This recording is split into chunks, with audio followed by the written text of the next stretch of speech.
Nouvelle édition sur Africa. Mesdames et messieurs, merci de nous suivre. Bienvenue. Tout de suite, les titres.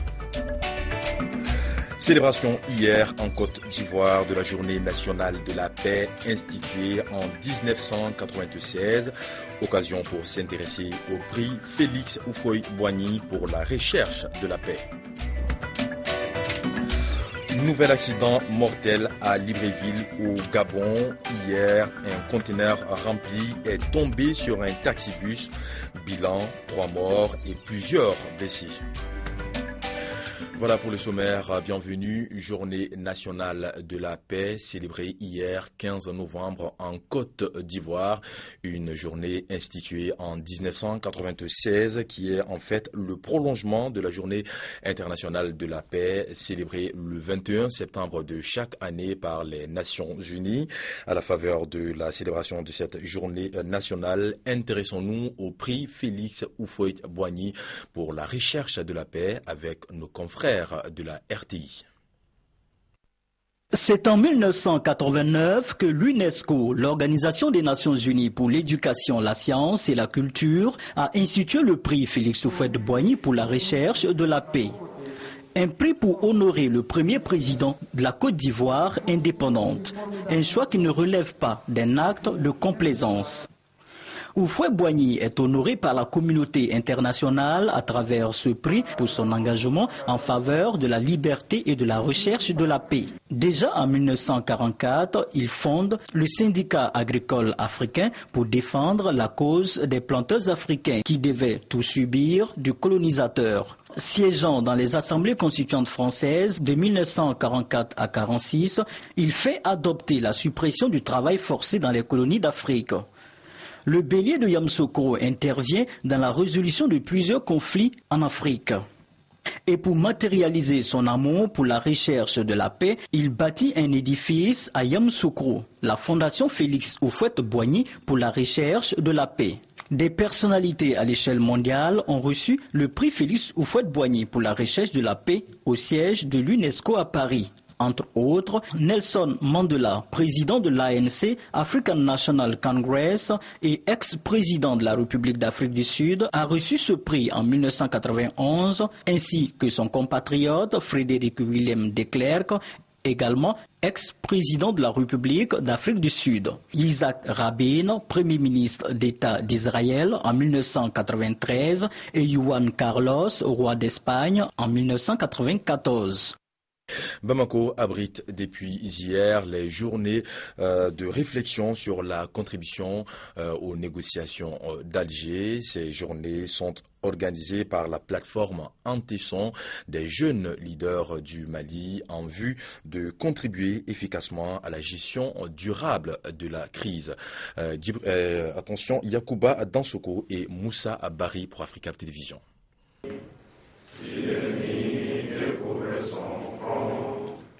Le Mali est un pays multiséculaire, riche de sa culture et de sa diversité, qui a connu une crise qui s'est révélée être la plus violente qu'il ait connue, mais aussi la plus cruelle et la plus radicale.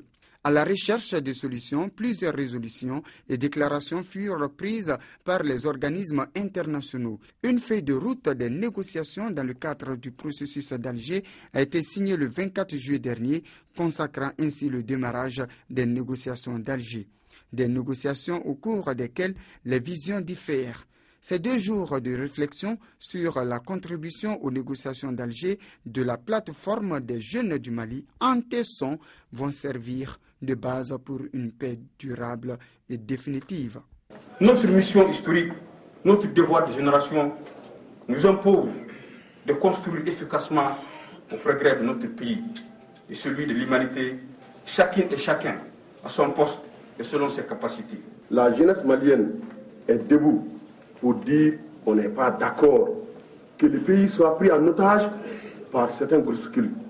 On n'est pas d'accord que la paix soit remise en cause. À travers ces journées de réflexion, les jeunes leaders du Mali comptent apporter leurs solutions à la crise qui secoue le nord du pays. Notre accompagnement est un devoir de génération, un exercice de gratitude envers la nation qui nous a vu naître et qui nous a tout donné collectivement et individuellement. Il s'agira donc pour nous de nous pencher point par point, ligne par ligne, sur cette proposition d'accord de paix pour préserver son applicabilité, son impartialité et son efficacité durable au bénéfice de toutes les communautés de notre pays et au bénéfice de toutes les aires géographiques ou culturelles.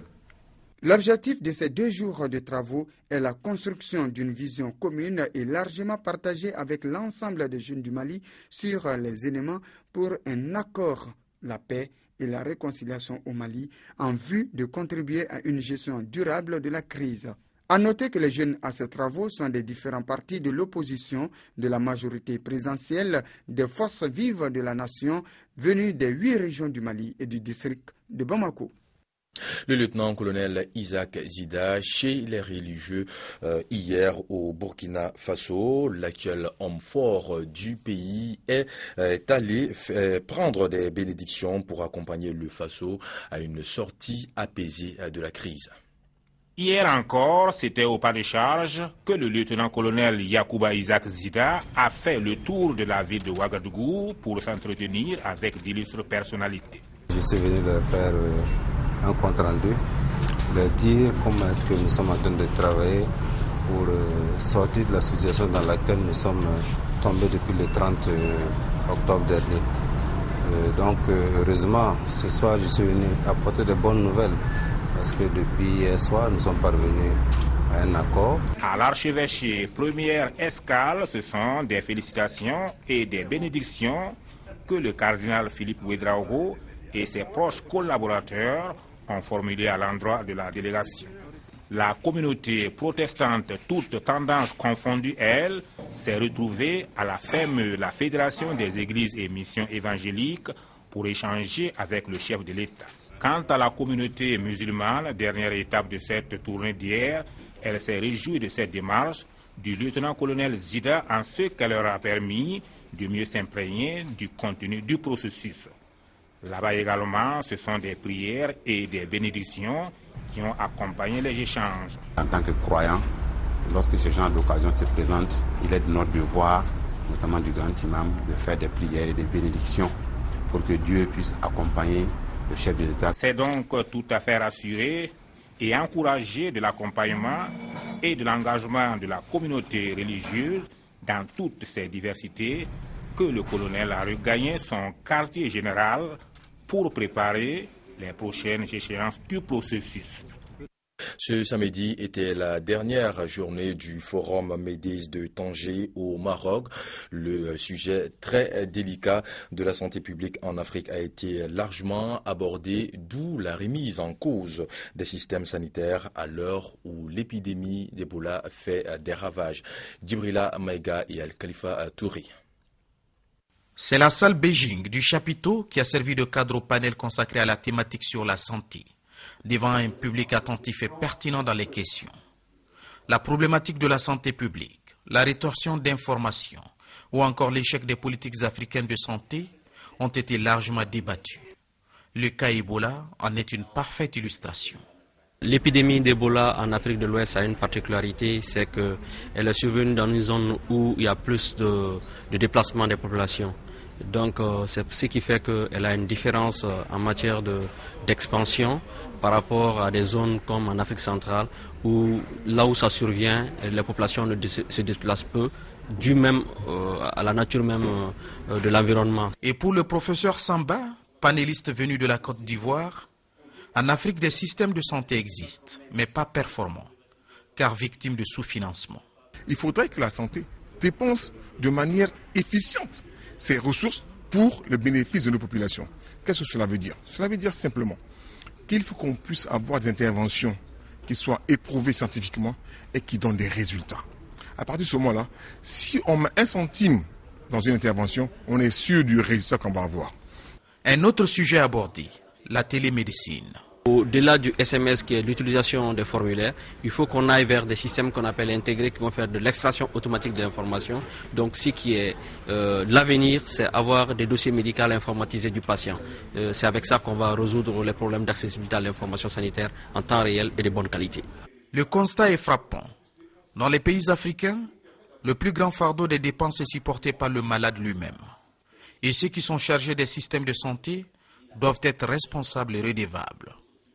Il convient d'ajouter que la recherche dans le domaine de la santé reste en deçà des espérances. 3 morts, de nombreux blessés et des dégâts matériels importants. C'est le triste bilan d'un accident de la circulation survenu hier à Libreville, au Gabon.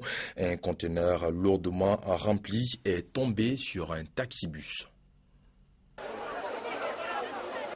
3 morts et de nombreux blessés. Vision d'horreur que celle vécue par les habitants de Plein Niger, près de la mairie, dans le 4e arrondissement de Libreville. Un taxi réduit en tas de ferraille, résultat de la chute d'un conteneur rempli de sel d'un opérateur économique sur ce transport en commun. Que s'est-il réellement passé? À ce qu'il semble, l'excès de vitesse, un faux dépassement et le fait que le conteneur n'était pas attaché serait à l'origine de cet énième accident. On a parlé, la population se lamente le chargement des conteneurs. Les conteneurs ne sont pas en sécurité. Mais ils ne font que rouler. Nuit et jour, ils roulent. Et c'est le conteneur qui avait tort. Il vient doubler le bus. Le bus lui esquive. Le bus était de son côté. Il vient lâcher chez lui quand il passe devant. Et le derrière a lâché. Il n'y avait pas de sécurité. Vous-même, vous voyez, il n'y a pas de sécurité. J'étais assis, je voyais le conteneur monter, il y avait un bus qui descendait et il venait en vitesse. Et moi-même, je voyais comment ça tombait. Le conteneur, ça tombait déjà et le taxi s'est freiné et c'est venu tomber sur le taxi. Et il y avait plusieurs morts. Le génie militaire, les sapeurs-pompiers, la Croix-Rouge et les forces de sécurité ont promptement réagi, mais le mal était déjà fait. Ce relance la problématique de la circulation des gros porteurs dans la ville et l'incurie de leurs chauffeurs. Pour l'heure, ce sont des familles qui ont fait les frais. Hors de nos frontières, l'organisation État islamique a annoncé ce dimanche avoir exécuté l'otage américain Peter Kazik enlevé en 2013 en Syrie. Elle a diffusé une vidéo d'une 15aine de minutes sur Internet montrant un homme masqué debout à côté d'une tête tranchée, affirmant avoir décapité l'humanitaire américain. Le sommet du G20 en Australie s'est achevé dans une atmosphère tendue, les Occidentaux mettant à l'index le président russe Vladimir Poutine pour cause de crise ukrainienne. François Hollande s'est exprimé tout à l'heure. Il dit avoir eu une longue discussion avec le président russe, mais pas d'annonce tranchée. Son homologue américain Barack Obama a lui insisté sur la nécessité pour la Russie de ne pas s'isoler. Écoutez tour à tour François Hollande et Barack Obama. Les relations de la France avec la Russie, qui sont des relations historiques, qui sont des relations politiques, qui sont des relations économiques, que ces relations-là ne devaient pas subir les effets de cette crise ukrainienne. If he continues down the path that he is on, si Vladimir Poutine continue sur le chemin qu'il a choisi, en reniant le droit international, en donnant des armes lourdes aux séparatistes en Ukraine, en violant un accord qu'il a signé il y a seulement quelques semaines, l'accord de Minsk qui aurait permis de faire redescendre la température et les combats dans les territoires disputés, alors l'isolation actuelle de la Russie va continuer. Et conséquence de ces instances pressions occidentales sur la Russie à ce G20, le président russe est parti pendant que les autres chefs d'État et de gouvernement participaient au déjeuner avant de prendre son avion. Il a ouvertement critiqué la décision de l'Ukraine de fermer les services publics en zone séparatiste. Une grosse erreur, a jugé Vladimir Poutine. Sur le terrain, la guerre continue sans répit. Voilà, c'est tout pour Afrique Midi. Merci de l'avoir suivi et retrouvé à partir de 19h le débat du dimanche et à 20h Afrique Soir. Merci de nous avoir suivis. L'information continue sur africabtelevision.com. À très bientôt sur notre chaîne. Au revoir.